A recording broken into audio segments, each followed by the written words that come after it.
Hello, and welcome to Underpaid Gamers Podcast. My name is Justin. I'm here with my friend and colleague, Tony. Hello. Today, we will be talking about quite a few things going on. Star Wars Celebration, some trailers dropping, and some games we're playing. So that being said... And movies we watched. And movies we've watched. I watched. You didn't watch it. Okay. Sounds good. Hit the theme song.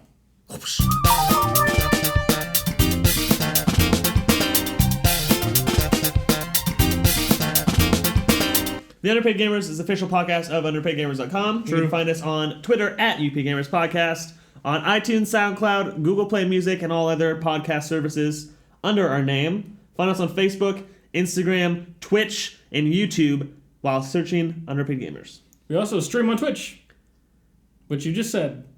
Yep. Yep. So we tweet that first. He wants you to know that we are on Twitch. I do. That's why he repeated himself. I do. Ourselves. Well, you know, we had a good couple of listeners with us last time we streamed, so I was hoping we'd get some more this time. A few good men. A few good Men. Not counting you, though, of course, or me. The listener? We don't count. Us? Yeah. What are you saying? I don't know. Let's move forward. Let's talk about stuff. So There's a lot of Star Wars news. we'll get to that eventually. Okay, I don't know what you want to do. We first. just played Smash so long that the game froze. That happened. It's For the never first happened time. to me before. I've never seen Smash freeze like that, except for when you like boot up 20XX. Then sometimes I see it, Well, but never during gameplay. Well, What do you want? I don't know. We played a good amount of Smash. That was fun. We did We've been playing video games, video games. both of us, differently. Yep, two different ones. Tell me about your Mass Effect experience. Yeah, so Mass Effect Andromeda. is Andromeda. Correct.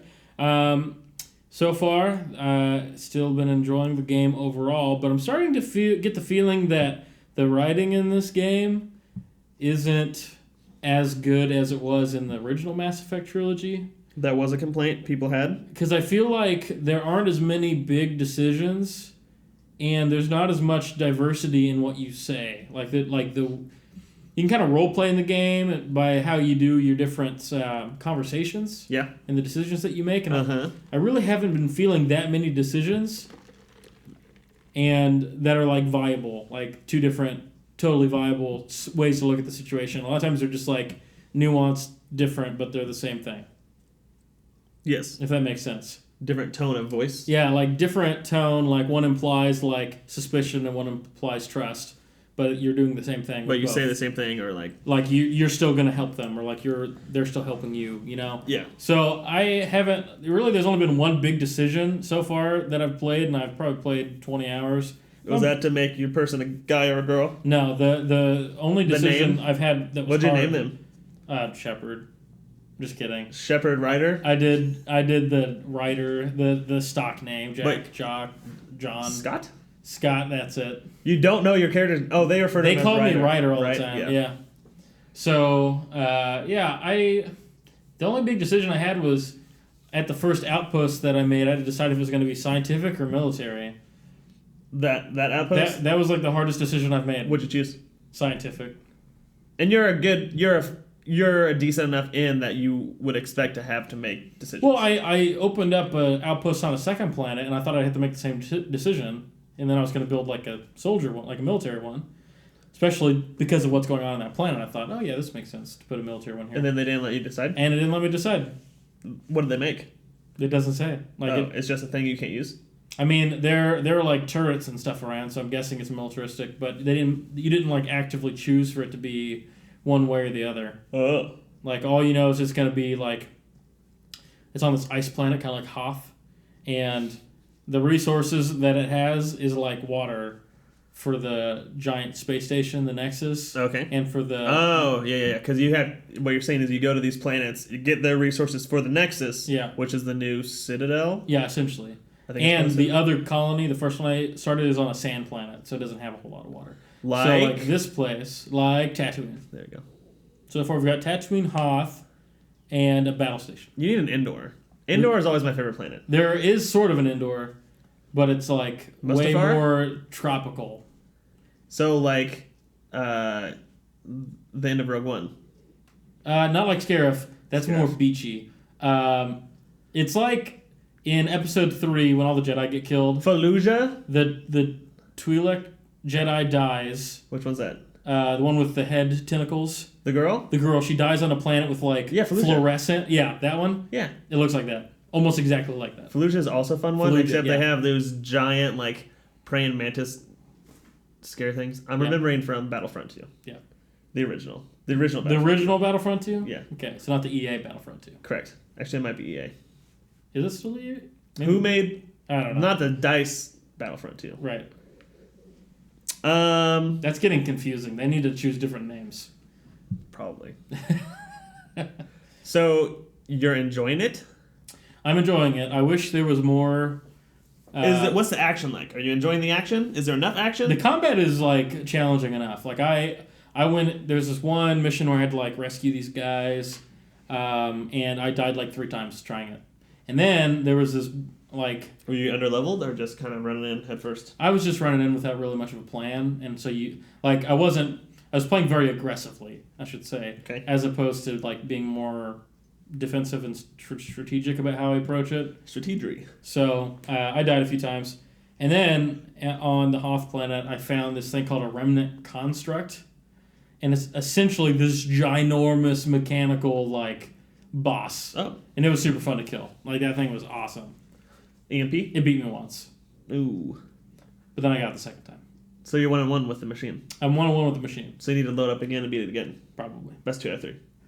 I think I'd win, because I figured out a good strategy. Well. But it was fun. They had, like, a nice, like, terrain set up for you to, like, fight this guy, and he kind of, like, moves around. He's ginormous and has these super weapons. It was cool. I really enjoyed it. It's probably my favorite thing I've done on that planet is like, fight that remnant construct. So are you doing story missions? Are you doing side missions? Or I'm doing side stuff mostly. I've done a couple main quest things. I just unlocked a planet, and I got it to... So... Like I said, this is like a colony game. Like you're colonializing, making colonies in planets in the Andromeda galaxy. Can you name them? Vold is the place I'm at right now. It's you can't name them, so you can't name them like Australia. No. United States. China. The new India. Yep, I can't do that. Part of the side stuff is to get the planet up to 100% viability for like colonization. Oh. And so I just got Vold up to 100%. Exciting. So I expected more fun things to happen when I hit 100%, but all I got was a trophy, which is fun. But you expected like I don't know, discount on resources from this place. I just kind of expected that I'd be able to choose more on how that planet developed. Like it was very linear, like what you did. You did a bunch of like major things, you got it up to like 80%, then you do a bunch of small like little side quests that raised it up by like 2 to 5% per side quest. And you just got it up to 100%. And you don't have to do everything to get 100%. So you always have 3 games to play. I do. The 3 games you have right now are Mass Effect Andromeda, Horizon Zero Dawn, and Overwatch. Correct. Do you feel like, and for Horizon, you're recording when you play, so that's kind of a chore. It is. It's harder to enjoy, so my question is, do you feel compelled to play Mass Effect because you don't want to do the chore of playing Horizon, whereas you would rather play Horizon in this scenario? Or is Mass Effect like... Yeah. Are you still enjoying playing Mass Effect? I'm enjoying it's like, playing I want to play Effect. video games, and these are the 3 I have, and I don't really want to play Overwatch because it's kind of old. This is the least commitment. Yeah. No, I'm enjoying Mass Effect. Right now I'm not happy with it compared to the other Mass Effects.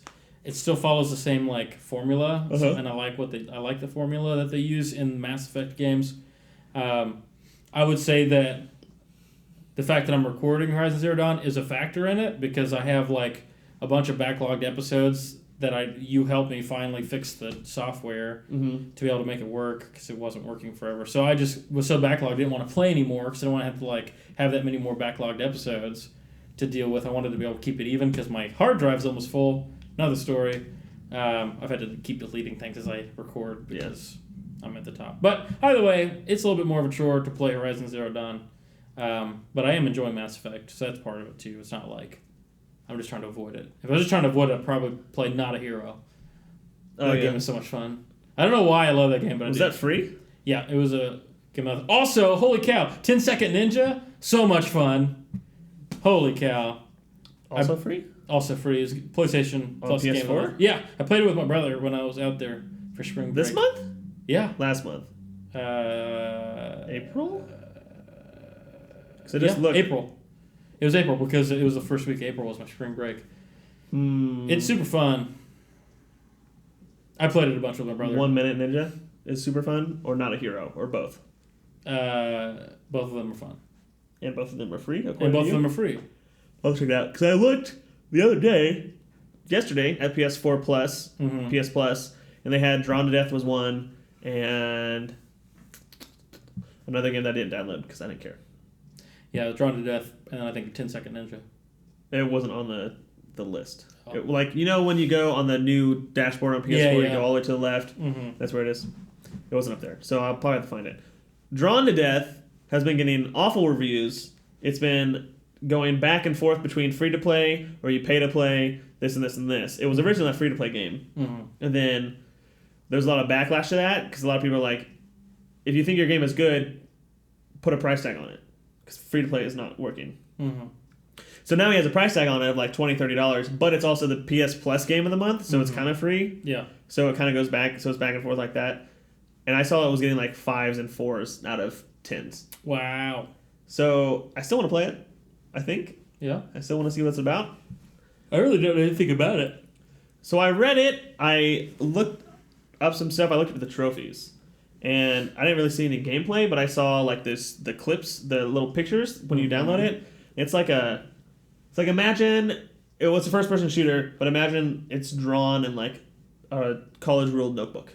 Like if you're in class, you're drawing characters. Yeah. Those characters like are in the first-person shooter. So it's an interesting aesthetic, but it's also like kind of a two-dimensional shooter in a 3D world. From what I can tell. And like all the trophies have obnoxiously long names, so it's like one of the trophies would be like, I can't believe Shelley wore it to the class today, blah, blah, blah. Because I guess you're supposed to pretend like you're in high school.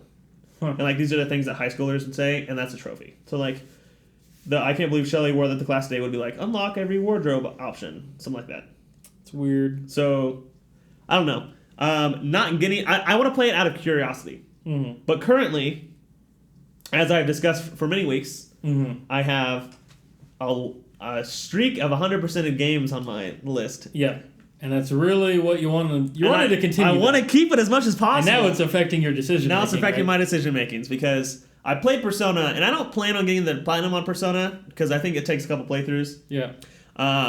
So Persona might be where it ends, but I want it to end with a good game. Like I want it to start with whatever game it started with. I don't remember, and like end with Persona, as opposed to like having Drawn to Death just in the middle there. Yeah. So like that kind of sucks. But Persona's going really well. I'm really enjoying Persona. We've discussed it a little bit, but I'll retake it for anybody that... JRPG, right? JRPG made from Atlas Industries or whatever, I'm not sure. It is definitely... I mean, it was a Japanese game that was translated to English. There are some things that I really don't like about it, whereas, like, the scenery and things like that are all still in Japanese. But the language, the voiceovers... and everything else is in English. Okay. So cutscenes are in English and all that other stuff, but stuff that you see on the walls, the like street signs that will lead you places, will have Japanese and English, which I think is probably just standard for the game itself. But some things, like a lot of the stuff takes place on a phone, like your phone or somebody else's phone. Is your phone in Japanese? Your phone's in Japanese for the most part. It's not a navigation tool. It's just like a cutscene tool. Look at this thing on your phone, or like this app.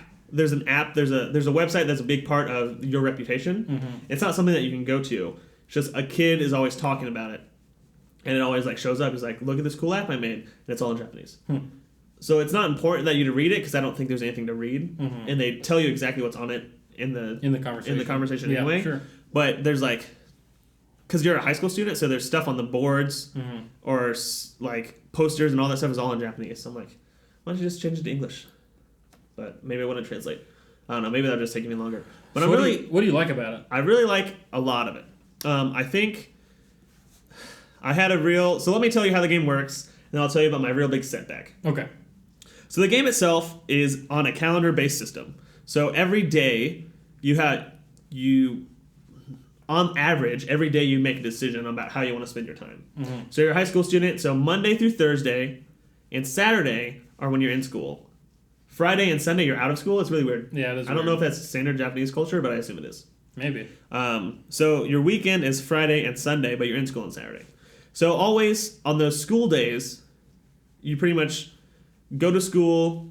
So the times of the day are, I don't think I've seen morning yet, but there's daytime, there's lunchtime, there's after school, and there's evening. And like those are the sections of the day. So you decide what to do in each section of the day? Yes. Okay. You're forced to go to school. As far as I know, I haven't found a way to skip school. Okay. So you can't skip school and like do other things, but you go to school, and then obviously that goes until after school. After school, you can go and do, you can go to a dungeon and do some dungeon crawling. You can go, you can work a part-time job to get some money. You can do things around town which will improve your stats. Like there's 5 stats, I believe. There's kindness, guts, knowledge, proficiency, and charm. Those are the 5 that you can all increase by doing different things. So like if I go to a batting cage, I can improve my proficiency if I hit the right amount of balls. Okay. I can go to there's a restaurant that's like a burger eating restaurant, a burger challenge restaurant. Okay. And if you go there and you complete the challenge, you get stronger guts. Like your guts goes up. And how does that relate to like combat or anything? That will relate to, from what I understand, if you get high enough in those levels, think of it as far. I don't know. They're all still at level 1 because I'm still pretty early in the game. Okay. But from what I understand, think of it as like character traits for outsides, for like negotiation tactics or something like that. So like, oh, this guy is roughing me up. I can say this. Oh no, I can't. My guts aren't high enough. Or I can say this. It lets you know that your guts aren't high enough. Yeah. Okay. Or sometimes you need to have a specific level in that category to get another part-time job, a specific part-time job. Okay. Or to talk to someone, things like that. Okay. So every day you're making these decisions about where you want to go, how you want to spend your time. Now, a lot of the time that I've spent so far in the game it's very linear in the very beginning. I assume we'll kind of branch out later, but it tells you exactly what you need to do, and you can't do anything else other than in that time. Okay. And because it's on a calendar-based system, and because the dungeons are separated, the dungeons are in a different reality from the world that you're living in high school. Okay. And people don't know about the separate reality. Only you do? Yes. Okay. Only you and in your party know about the separate reality. Okay. So essentially, you go to this reality, and in this reality is like, it's the standard person's subconscious.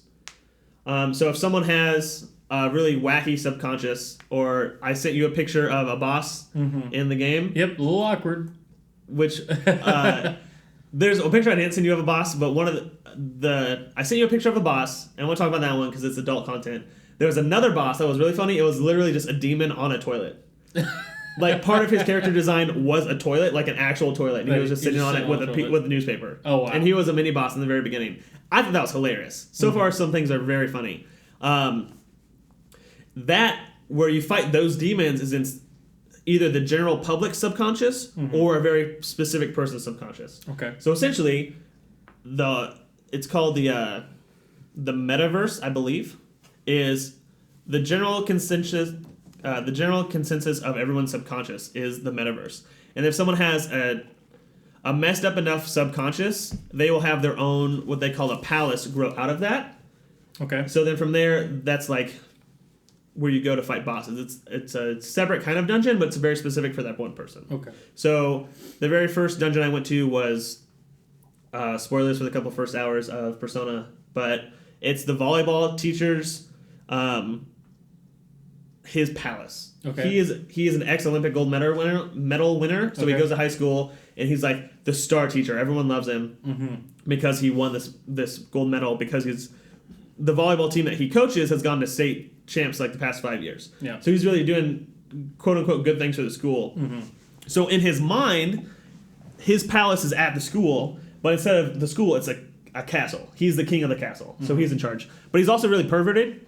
So he has like some sexual assault and some like physical beatings on the kids that are in the volleyball team. So it's like capital punishment if they do something wrong. They'll like do laps, or he'll spike a ball into their face or something like that. He's not a good dude. Right. But because he's so popular and because he brings so much money into the school, everyone overlooks it. Yeah, sure. But the main character is a transfer student from a big school, so he just got there. Another character that you get used to be on the track team, but the volleyball coach didn't like the track team, so he broke the coach's leg. What? And then they're like, okay, we don't have a track team anymore. This is stupid. And then jerk. There's another girl that was being sexually pressured by the coach because she had a friend that was on the volleyball team that was getting a starting position. Yeah. But the first girl had to go out with the coach, like go out to dinner or hang out or whatever. That's so wrong. So us three make up this team that are trying to take him down. So we go to his subconscious, and like his subconscious has like, it's the castle because that's how he views himself, the king of the castle. Sure. But it's also kind of like sexualified because he has that aspect to his mind. Sure. So in the throne room itself, I guess they have like some of the pillars in the game that hold up the castle itself are busts of women. Yeah. So it's like cut off at their knees. It's like a stone masonry. Yeah, sure. Shaped like a woman. So it's cut off at their knees and cut off at their neck and cut off at their arms, but it has like the general middle part of the body. That's the pillar that holds it up. So I think it's very interesting. I think it's very cool. And what I expect to happen is that every palace is going to be different from everybody else. So that one reflects his personality because that's what he thinks of women as. Sure.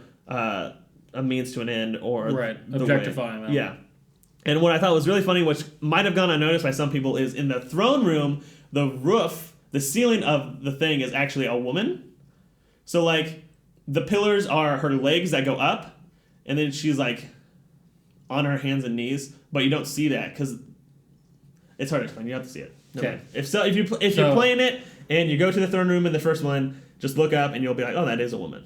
But other than that, it's kind of hard to tell. Yeah. Interesting. But I like that it has like every customized for each person's experience. Sure.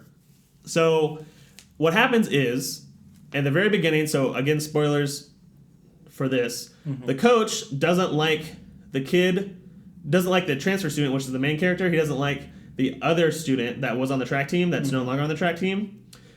So he's going to expel them at the next board meeting. Because he has that kind of pull. He was like, I want these guys expelled. Dang. And then they will be expelled. So on your calendar, you have the board meeting is this day. You'll be expelled this day. You need to go into his palace before this day and take his treasure, which is the physical representation of his desires, which would be the women are statues and all that other stuff. And then once you take the treasure, his subconscious that has all those desires will then be gone. So that he'll be a normal person, and then because of that, he'll feel guilty about everything he did, so he'll confess. That's the premise. And so on the very top right, he'll say, oh, you have 14 days until expulsion. So for the next 14 days, you can do whatever you want. So you can you go to school like normal, like you normally would, but after school, and then in the evening, 2 different time zones, you can choose to do different things. So you can go work your part-time job and get money, or you can go work on your stats, or you can go buy and sell things, or you can go into the palace and grind out and then come back and do the next day, whatever. So I went to the palace. I actually didn't go to the palace for the first time.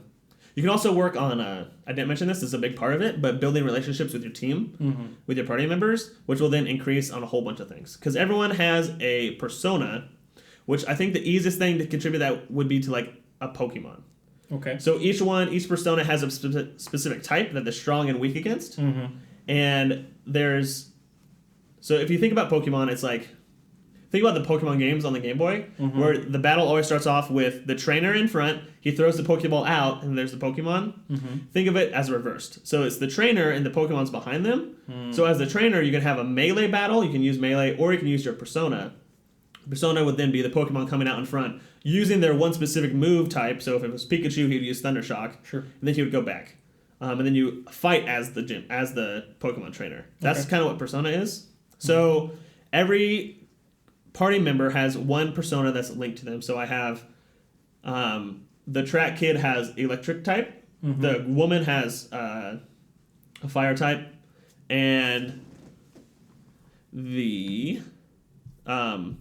another character that's not a person. It's actually like a cat, has a wind type. The main character has a special ability where he can have as many personas as he wants, and they always increase. You can, after a while, you get more and more slots for him. So instead of 6, you can have 8. I just got increased to 8. So each one of those can be different types, and then it goes into farther, whatever. So he can have different types. So I have, because I already have electricity, wind, and fire covered, I have like a death persona, which is like, it's not poison, but it's just like, that's the ability. Is like, think of like Ghost, like Pokemon. Okay. Or I have an ice, things like that. A physical attacker, things like that. So that's really fun to have all that different. I think, according to the cover of the box, there are 8 different characters. So far, I have 4.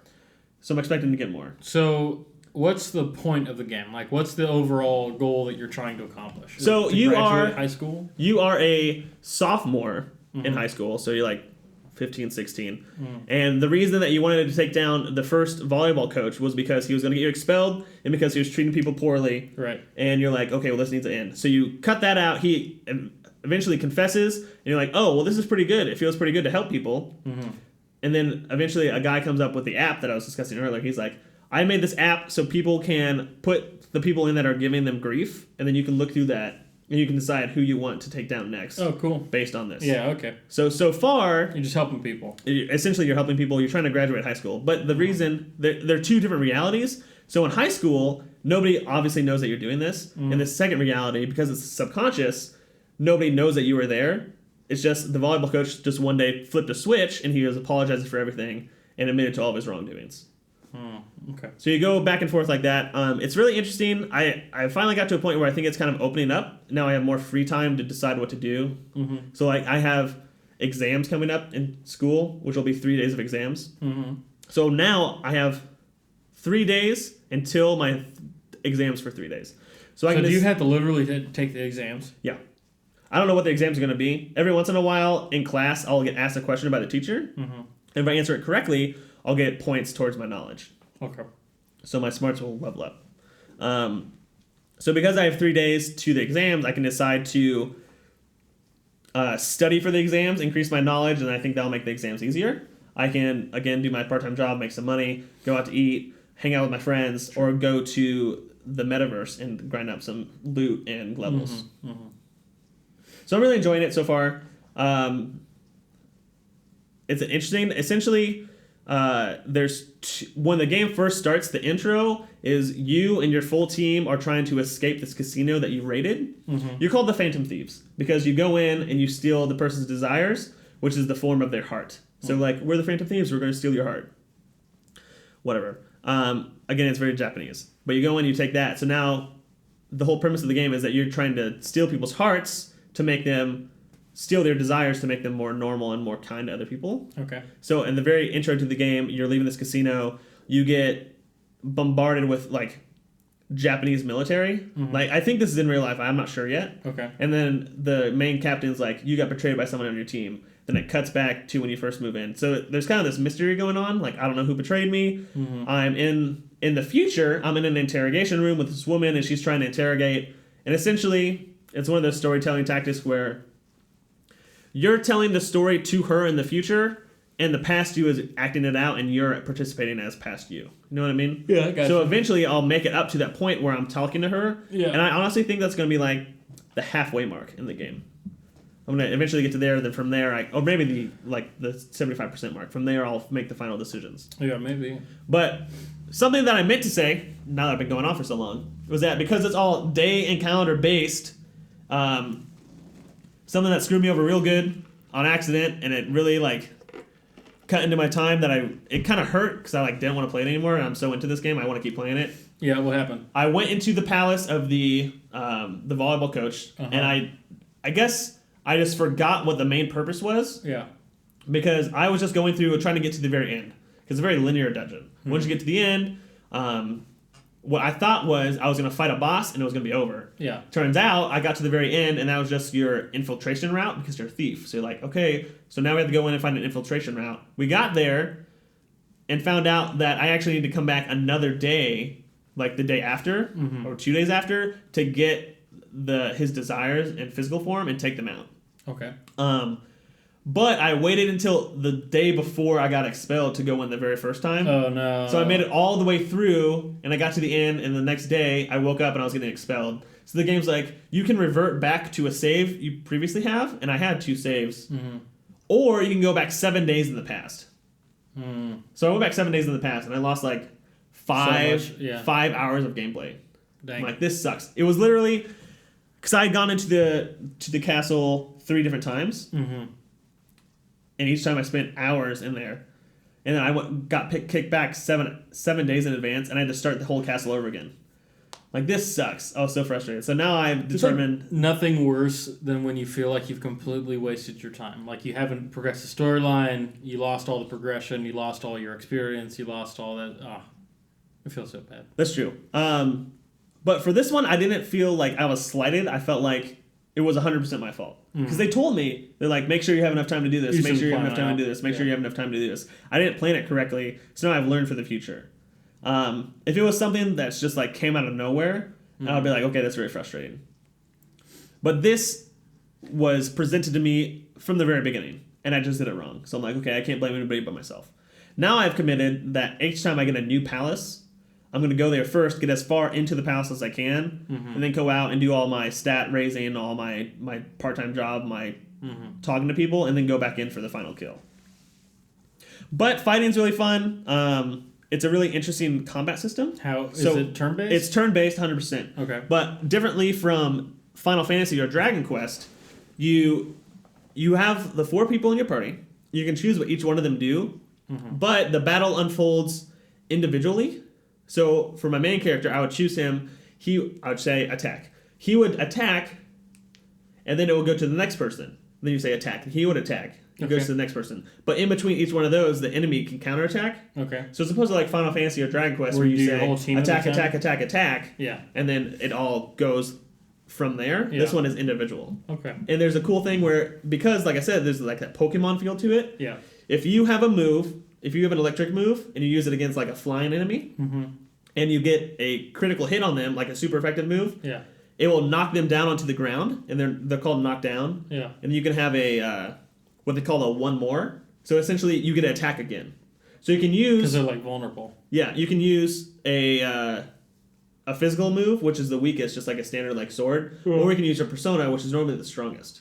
But you don't have to attack that same enemy. You can attack another enemy. So if I'm fighting 3 flying type enemies and I have an electric type, so you can just crit all of them. Crit all of them, and once they're all laying down on the ground, the whole team rushes them, and then you have 3 options.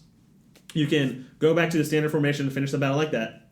You can talk to the enemy and either get them to join your team as like a Pokemon, kind of like catching them as a Pokemon. You can get them to give you money. You get more money than you normally would, or get an item from them.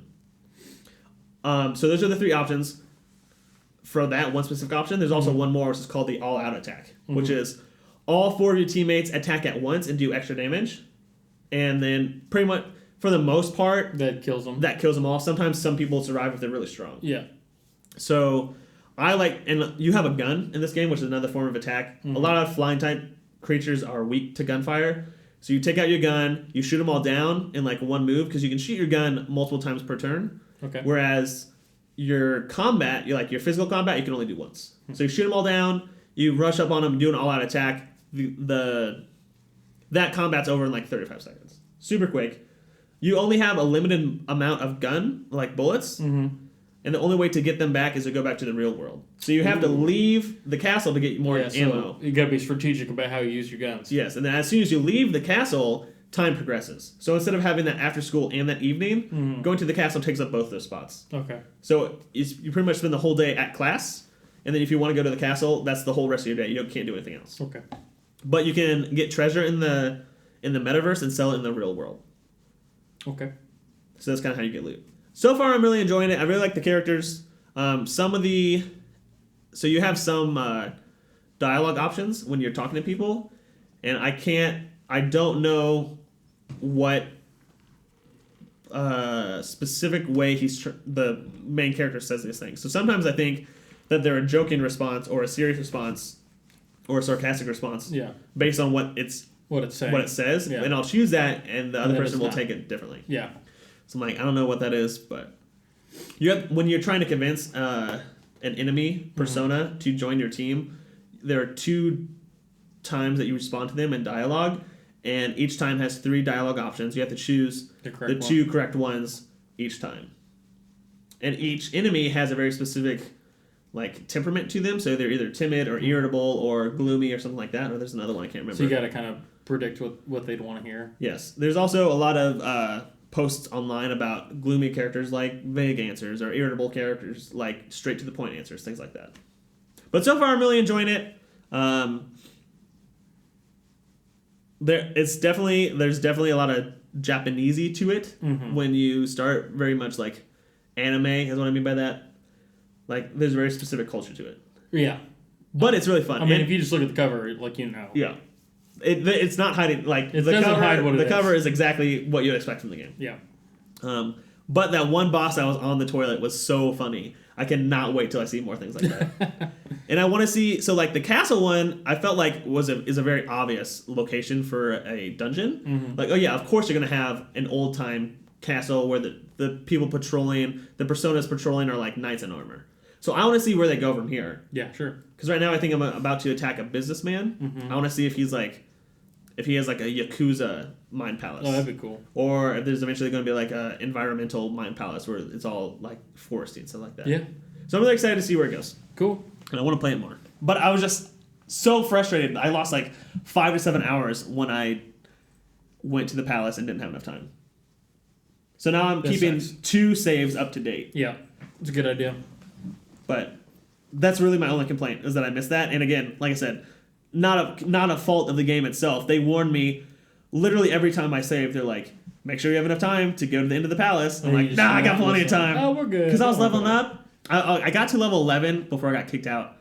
And when I got kicked out, I got sitting back all at level 5. So I'm like, gosh, dang it. I got to do it all again. This sucks.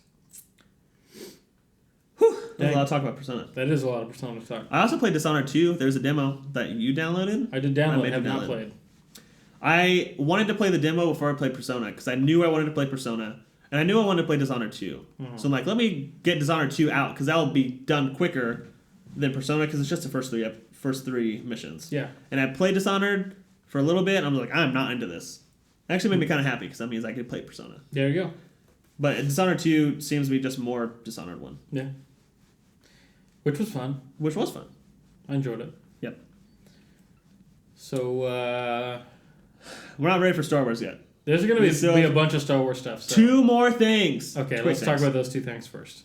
Josh Brolin, who is Thanos from the Marvel Universe, is also going to be Cable in Deadpool 2. Interesting. I really don't know. Some people were freaking out, like, how can he be 2 things?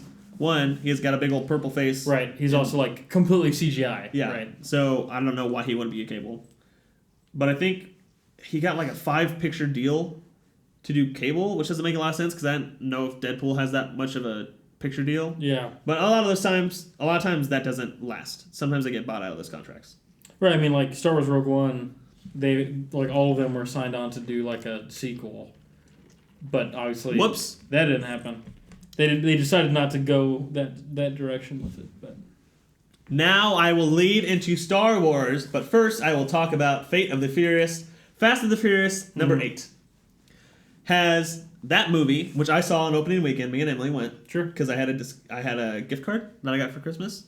And both of us have watched all the Fast and Furious movies. So you guys love it. And we really liked it. We thought it was so good. We were walking out, we're all smiles. We're like, this is incredible. And I like to complain about movies. I like to nitpick.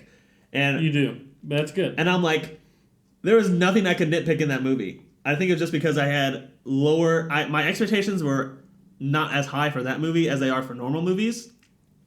I don't necessarily consider that a normal movie. It's definitely something that you put your inhibitions aside and you put all the expectations aside and you just kind of go in and enjoy yourself.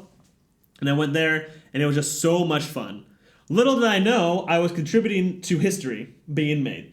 Apparently. As Fate of the Furious has the largest opening weekend of all time, dethroning the previous victor, The Force Awakens.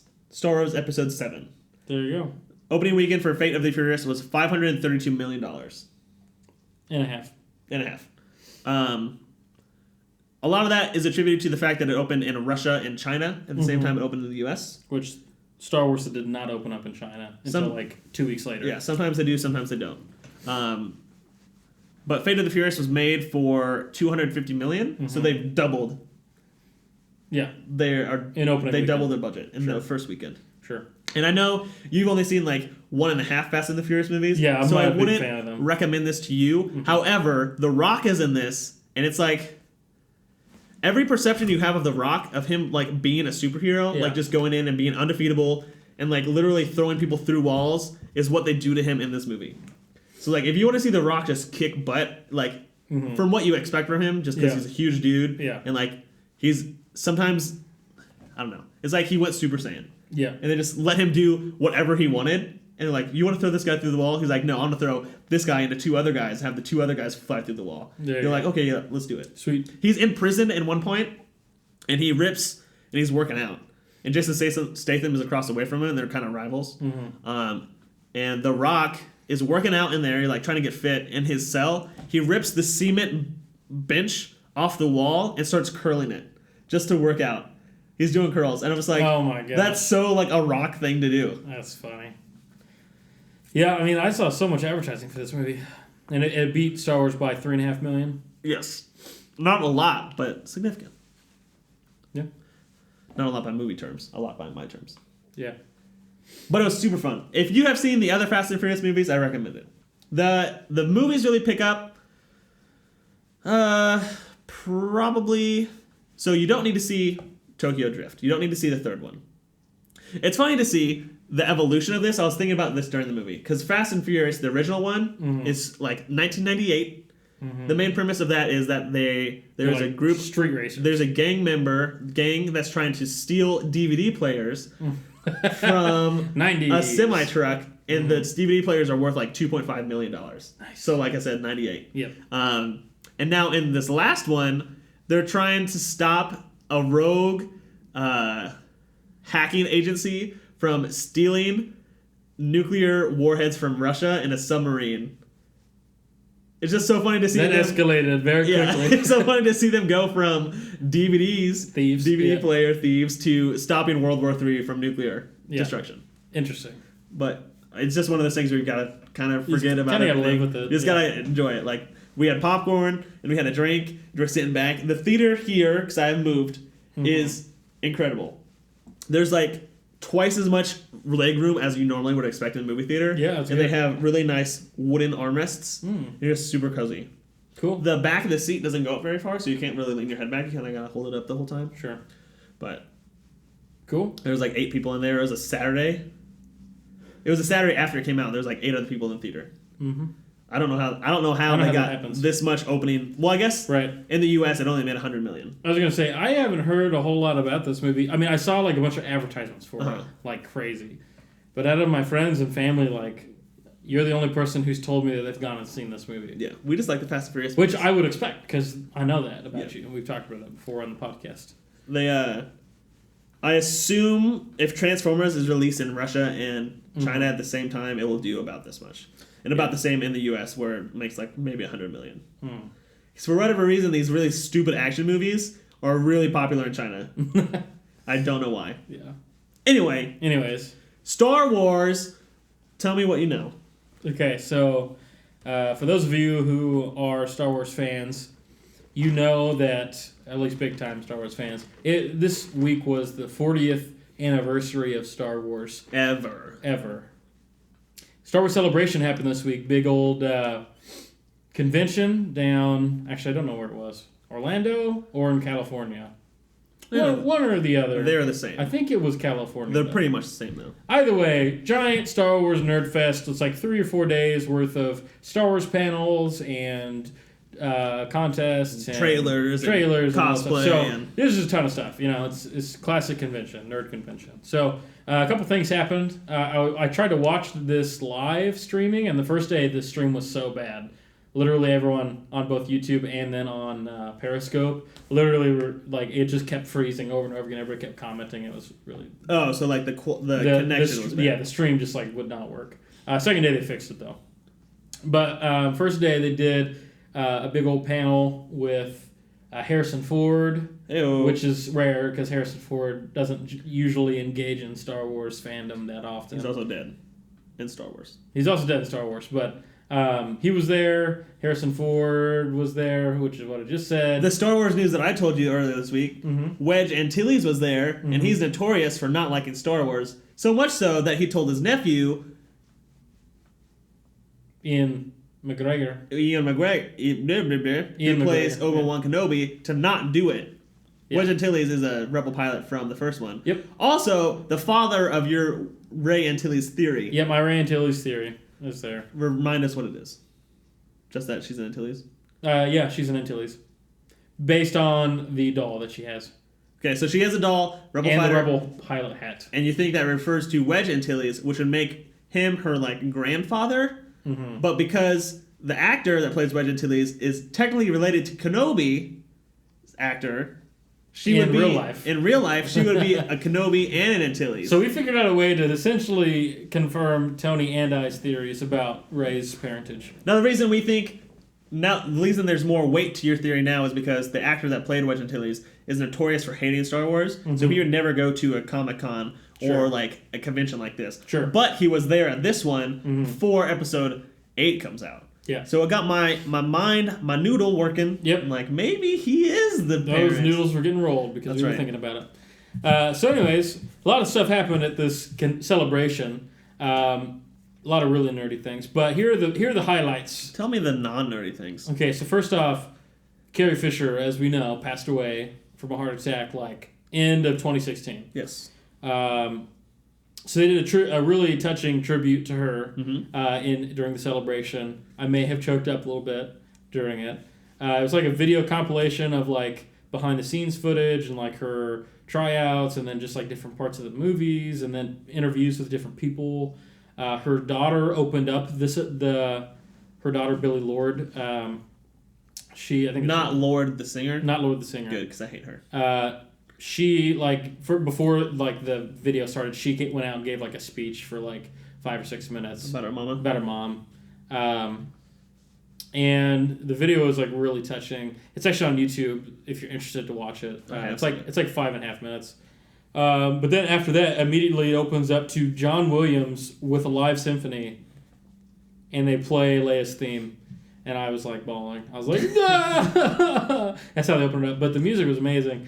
So first off, they did a really good job, I think. Very classy act of giving tribute to Carrie, which is interesting too because some news. She's going to be in episode 9, non-CGI. What they're doing is they have enough footage of her from episode 8 that they're just going to rewrite the story a little bit to put her in 8 and 9. Wait, when did you get that? Because I just heard that she's not going to be in 9 at all. Where'd you read that? Someone on Twitter the other day. Oh.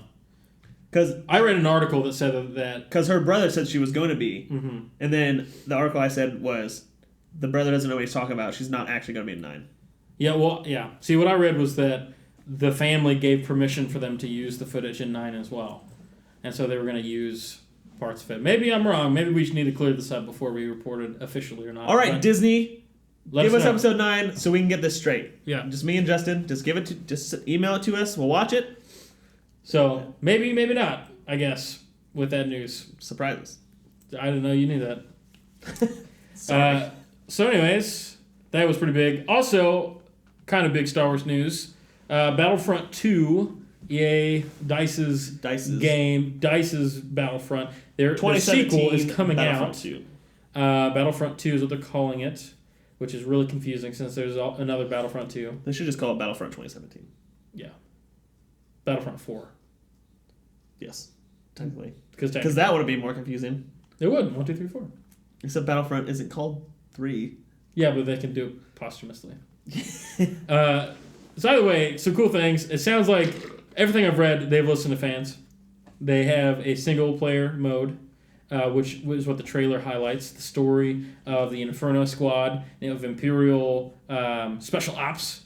And they go through, and you see them down on Endor, and they look up, and then... Yeah, you play as an Imperial. Yeah, and you see the Death Star blow up at the end of the Return of the Jedi, and the other guys are like, what are we going to do now? Yes. And I think that's such a cool story, because we don't know what happens.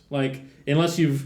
Even the books right now don't show, what happens directly after. You get like a little bit of it in a few of the books. Yeah. You get like little pieces of it, like Lost Stars. There's like this, like the Battle of Jakku happens in that. At least part of it does, from a very limited stance. And then in what are they called? Chuck Wendig's novels. I can't remember. Aftermath. Like you don't really see a lot of it. You kind of know that they exist. The Imperial Remnant does. Yeah. But at least in the first book, they didn't really have anything besides like some rebels killing some. And you've never seen this perspective. You've never seen the Death Star blow up from that perspective, and you've never seen it from the eyes of the Imperials. Yeah, like the whole thing is they're going to get revenge for the Emperor. That's what she says. Yeah. So I'm really excited for the story. I think it's going to be really, really fun, really interesting. It's interesting to me. If they carry over their storytelling from Battlefield 1. Yeah. What if they did vignettes? What if this is one of the vignettes? I don't know if... I guess that'd be kind of cool. That'd be pretty cool, but I don't know if I'd like that. I want kind of like the original Battlefront 2 story, where you go through everything. You go from the start to the finish, right? Because you start in the Clone Wars. Yeah, in the Clone Wars, and you eventually end on Endor, I think. I think so. Yeah. You go through just a bunch of battles. But you're a different soldier every time or something like that? I'm not sure. That's why I know the name Fallujah from... Yeah. He called that out earlier. Yeah, so it makes me interested. I read online, again, this is not necessarily a verified source, but I read online that there's not going to be Season Pass. I saw that too. And that made me happy too, because I don't like Season Passes. That's correct. So, single player, no Season Pass. What if it's we get a Galactic Conquest? What if it's coming back around, where they're now releasing DLC for free? That'd be awesome. Like we used to pay a whole bunch of money for it, but now it's all just free. Yeah. Except for Destiny, you can never expect free DLC from Destiny. No. Well, like big DLC. So, anyways, that's another one. The last thing, the big that you have been Star Wars itching to talk about, is the Star Wars Last Jedi trailer, which dropped at the exact time I'd said it would last time we talked, I think. Some people were like people on the stream were like, how do you guys know it's going to be at like 11 a.m.? I was like, because they said that. We have insider information, all right? Yeah, I mean, our insider on the panel, Mark Hamill, he let us know. Yeah, he's my cousin. Mark? Second cousin, twice removed. Just kidding.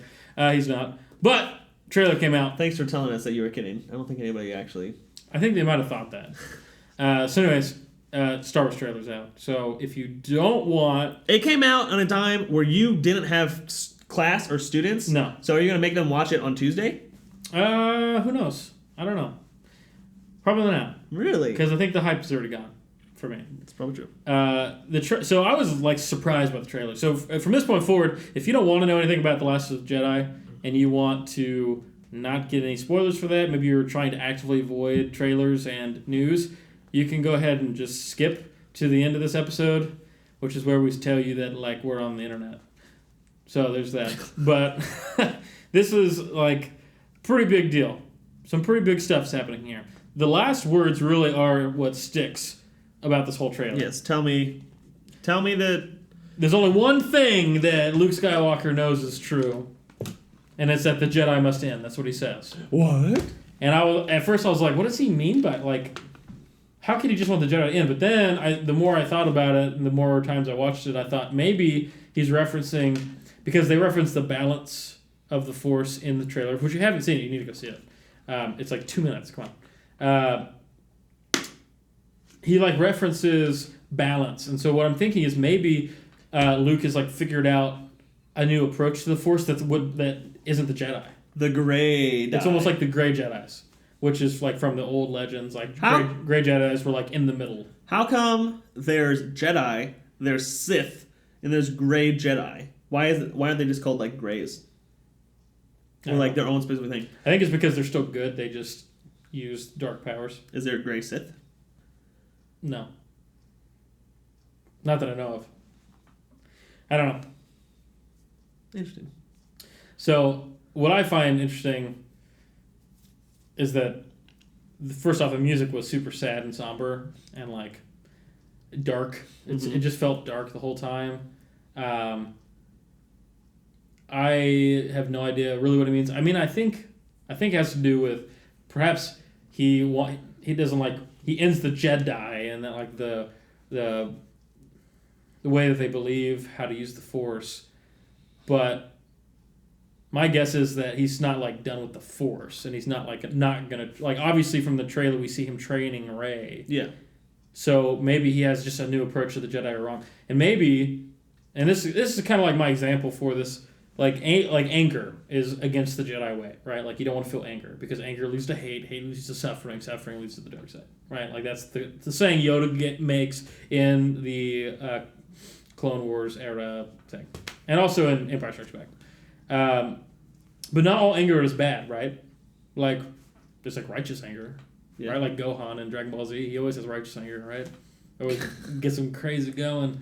So I think that my prediction so far, at least on what I think this means, is that there's just a new approach to the Force that he's gotten from his experience of trying to restart the Jedi, from Kylo Ren betraying everybody.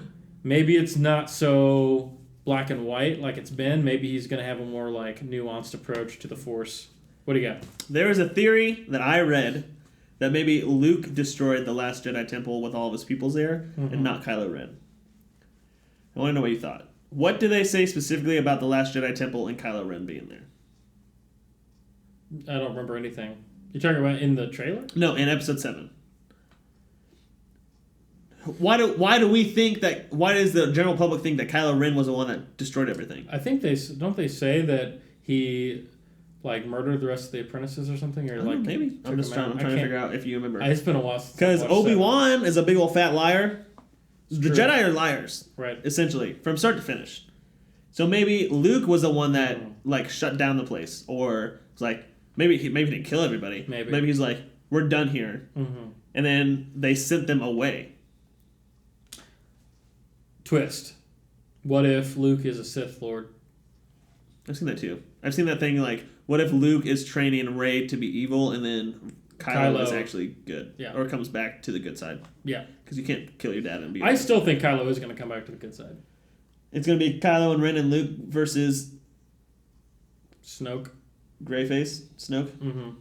Which I've been reading more that supports the theory that he is his own character and he's not someone from the original trilogy or the prequel trilogy. Yeah. That he's his own. Based on some like art book releases from Lucasfilm or like Industrial Light Magic or something. Because they kind of show, and I think some of this is also spoilers and like future stuff. Apparently some of the concept art or something for Snoke in this next movie is kind of like palace oriented. And it's like decadent in gold, and he like wears a golden robe, like encrusted and stuff, and has like all this golden stuff. So some people think like money, he like cares about money. At least that's kind of what it shows, or like wealth. And so maybe that's part of his like whole position in the new or the First Order is like he's the financier, or like he's the like man really pulling the strings and providing all the resources, and like maybe the point is money, which you don't really get from Episode 7 at all, but that's kind of what the art that I saw and that was posted online kind of led you to believe, I guess. There's a scene where the pilot, what's his name? Poe Dameron's running to his X-Wing and then it gets blown up again. Like normal. Yep. Him and BB-8. So him and BB-8 are doing their thing. It looks like Finn is off kind of by himself. I don't know where he is. I couldn't tell from the trailer, and I tweeted this question out, like, is Finn still in a coma? Is he, like, in a coma from the battle in the forest? And that's why, like, in the trailer we see him laying with, like, holograms above him. Did you see the edit I made of that? Yeah, it was funny. You made it out of the Winter Soldier. That made me laugh. Yeah, so I don't know. I have no idea what Finn is doing. Part of me was like, maybe this is just a picture of him like controlling a drone. Yeah. I don't know what. But it looks like, so Rey's obviously by herself. Yeah, she's with Luke. With Luke, but by herself. Over out of the three. With Chewie. Yeah. And Poe is on a ship that's getting attacked. Probably destroyed. I don't think he'll be captured again, because that'll be 2 times in a row. Yeah. Before we get away.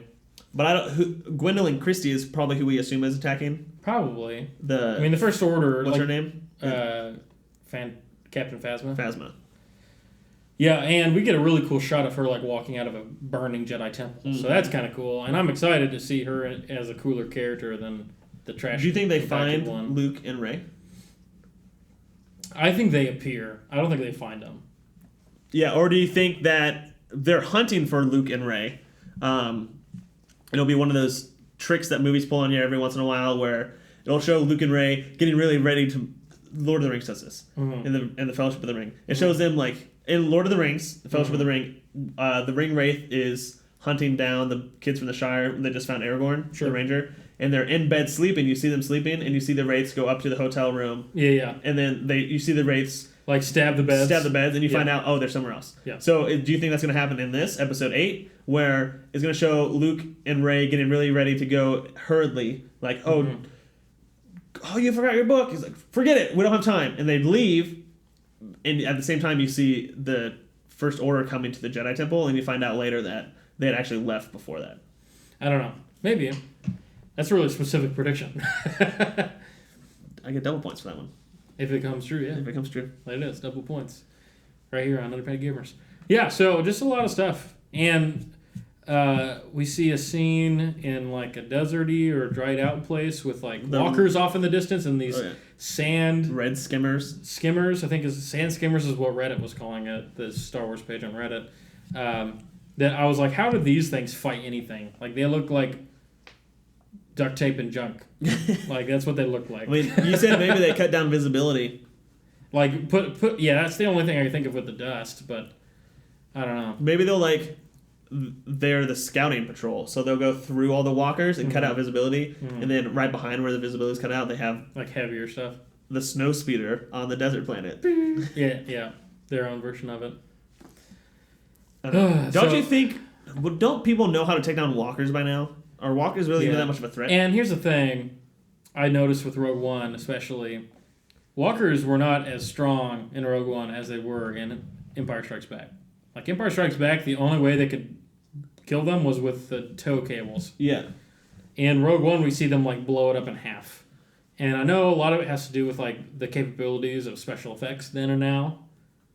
Well, I mean, also, there's a time difference of a couple of years. The ones in Rogue One were, cargo containers, right? Yeah, they were different versions. The middle sure. came out, so that was probably easier. Yeah, but they also took out a leg. With the U-Wing, they had that alien guy with, a machine gun, and he, takes out the leg on one of them. I don't know. I mean, I assume those aren't for combat. Yeah, maybe that is why. The AT-ATs are for combat. ATs. I don't know. But I feel like at this point, while they are a staple in Star Wars, as much as a lightsaber, possibly, maybe. I was like, how hard is it to really defeat these? Push them over. Yeah. Cow tip them. Give them a hammerhead Corvette. Bring up a hammerhead Corvette. That was my favorite part of that whole space battle. I was like, I'm glad that they just broke down what we all expected, which was guns shooting each other.